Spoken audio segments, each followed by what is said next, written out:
Dormir sur le dos. La position du cadavre. La classique position sur le dos. Paume vers le haut, jambes tendues, comme dans un cercueil ouvert, mais version orthopédique. Celle-ci est adorée des chiropracteurs, détestée des ronfleurs et discrètement la plus saine si elle est faite correctement. Ce qui, spoiler, n'arrive presque jamais. Avantage, alignement vertébral comme une statue grecque. Ton cou, tes épaules et tes hanches restent neutres, à condition que ton oreiller ne soit pas un marshmallow ou un coin de torture médiévale. Encore mieux, dormir sur le dos pourrait booster ton système lymphatique, l'équipe d'évacuation des déchets de ton cerveau, qui passe à la vitesse supérieure quand ta tête est bien positionnée. Cela réduit aussi la pression sur tes articulations et ta peau. Traduction. Moins de rides et moins d'acné de bave. Mais si ta langue aime jouer la couverture lestée sur tes voies respiratoires, dormir sur le dos est un pari. Tu seras peut-être aligné, mais tu t'étoufferas aussi. Si tu veux paraître plus jeune, respirer plus profondément et glisser en sommeil paradoxal comme un moine médiéval, c'est la position à entraîner. Dormir sur le côté, le classique, le favori du public, le MVP, le croissant humain. 70% des gens dorment naturellement sur le côté.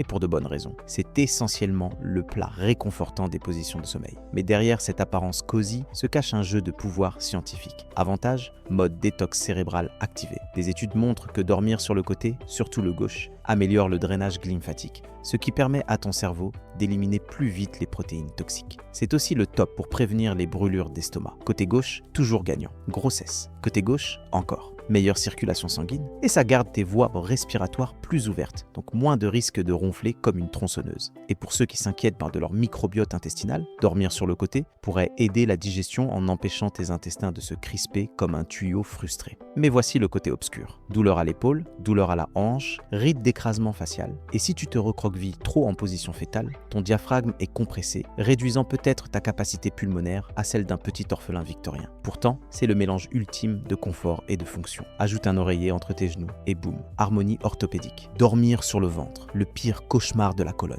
Les dormeurs sur le ventre, les rebelles, les briseurs de règles, ceux qui se sont dit « et si j'écrasais mes propres organes et j'appelais ça du repos ?» Dormir face contre matelas, c'est comme choisir de faire une sieste pendant une urgence chiropractique. Mais écoutez, ce n'est pas tout noir. Avantage, pour certains, ça réduit les ronflements. Avec la tête tournée sur le côté, les voies aériennes restent ouvertes à peu près, ce qui peut aider certains cas d'apnée du sommeil. Aussi, bizarrement, c'est lié à une réduction des cauchemars chez les patients atteints de TSPT. Les scientifiques ne savent pas pourquoi. Peut-être que ton cerveau est trop occupé à calculer, mais les inconvénients, oh là là, par où commencer? Ta colonne est tordue comme un trombone. Ton cou est tordu pendant 7 heures d'affilée, comme s'il essayait de sentir tes propres aisselles. Et si tu oses utiliser un oreiller, profite du chaos vertébral supplémentaire. Aussi, dis adieu à la symétrie du visage. Rides, gonflements. Pour dormir comme ça et prospérer, il te faudrait un chiropracteur sur ton répertoire et un matelas plus cher que ton loyer. La position étoile de mer, liberté maximale des membres. Maintenant, nous arrivons au dormeur. Bras en l'air, jambes écartées.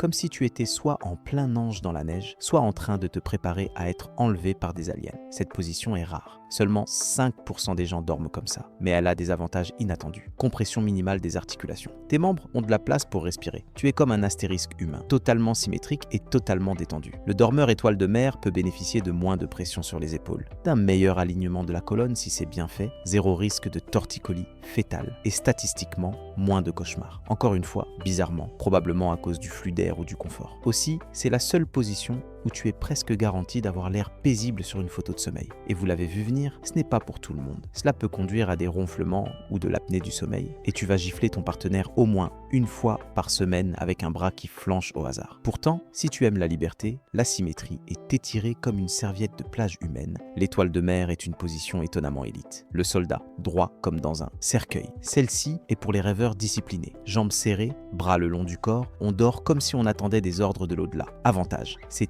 excellent pour la posture et l'alignement de la colonne. Les dormeurs soldats ont tendance à avoir moins de douleur au cou et au dos, surtout si leur matelas est ferme et leur oreiller ne fait pas l'impression d'un sac de marshmallow. Cela garde aussi ton corps symétrique. Pas de pointe de pression, pas de membres recroquevillés. Si tu es dans le rêve lucide, certaines études suggèrent que cette position peut augmenter le rappel des rêves, mais tu reviens face au vieil ennemi, les ronflements. Ta langue retombe, tes voies respiratoires rétrécissent et soudain, tu es Dark Vador. Alerte reflux acide aussi. Dormir à plat sur le dos peut laisser l'acide gastrique remonter et transformer tes rêves en hallucinations d'indigestion. Et peut-être le plus important, tu auras l'air absolument terrifiant pour quiconque entre dans ta chambre, comme un vampire qui a oublié de fermer le couvercle du cercueil. Le chercheur, le dormeur en mission, bras tendus comme s'ils essayaient d'attraper cette promotion. Leur ex, ou la dernière part de pizza, même inconscient. Environ 13% des gens dorment comme ça. C'est techniquement un dormeur sur le côté, mais avec du drame. Avantage, cela combine les bénéfices du sommeil latéral. Réduction des ronflements, meilleure digestion, alignement de la colonne, mais avec les bras ouverts. Cela soulage la pression sur les épaules et peut améliorer la circulation dans le haut du corps. Aussi, c'est une solide prise de pouvoir. Cela dit, je veux le monde et je vais le chercher dans mon sommeil. Il y a même des preuves légères que les dormeurs-chercheurs ont des rêves plus vifs, probablement à cause d'une meilleure oxygénation et de cycles de sommeil paradoxal plus longs. Mais voici l'inconvénient. Tu peux facilement tordre ton épaule ou ton bras si ton matelas est trop ferme. La compression nerveuse est une vraie chose. Se réveiller avec un bras qui semble appartenir à quelqu'un d'autre. Bienvenue dans le club du chercheur. Et si tu dors avec un partenaire, bon courage pour ne pas la frapper avec tes mains ambitieuses. Pourtant, c'est une des positions les moins chaotiques qui, en plus, te donne l'air de poursuivre ta destinée. Respect. Alors, quelle position est la GOAT du sommeil? Honnêtement, il n'y a pas de réponse parfaite. Ton corps choisit la position dont il a besoin, même si on dirait que tu es mort au milieu d'un cours de yoga. Mais maintenant que tu connais les hacks cachés de chaque pose, peut-être, juste peut-être, tu peux optimiser ton rituel nocturne comme un biohacker en pyjama en flanelle. Alors vas-y, allonge-toi, étends-toi ou recroqueville-toi.